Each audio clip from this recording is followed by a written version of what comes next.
Имало едно време малко градче, сгушено между хълмове и езеро, където сутрините били златни, а вечерите изпълнени със смях и песни.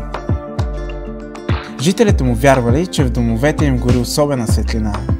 Не от свещи или лампи, а от самите им сърца. Но един ден нещо се е случило. Никой не е разбрал как, но блясъкът, който изпълва улиците, започнал да избледнява. Усмивките на хората станали по-стържени. Песните по-редки, а прозорците по-тъмни. Никой не знаел защо.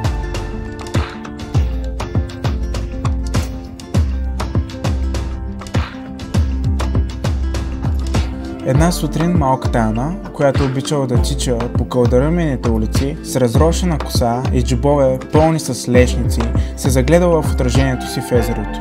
Ами ако светлината не е изчезнала, ами ако просто сме я забравили, помислила си тя. Решена да я намери, Ана започнала да прави това, което умела най-добре. Да се смее.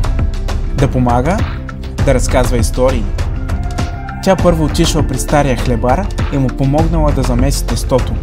После се качила до дома на майстора на играчки и му донесла дървени клонки за следващото му творение. А след това събрала децата на площада и започнала да им разказва най-невероятната приказка, която знаела.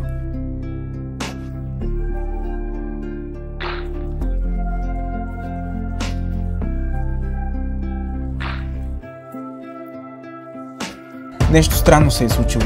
Докато Ана разказвала, един прозорец просветнал. После още един. После още един. Постепенно в целия град се появили малки златни отблясъци, не от лампи, а от хората.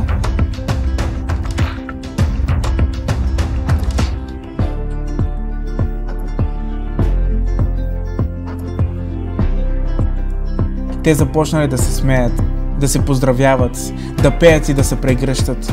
Когато слънцето се скрило зад хълмовете, никой вече не се е страхувал от тъмнината.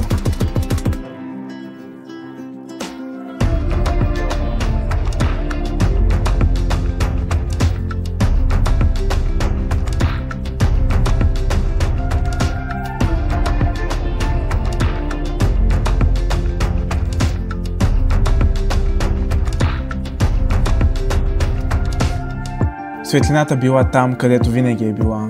В очите, в сърцата, в думите на хората. И от този ден нататък никой повече не забравил тайната на онова прекрасно място. Градът отново засял, а името му било Монтана.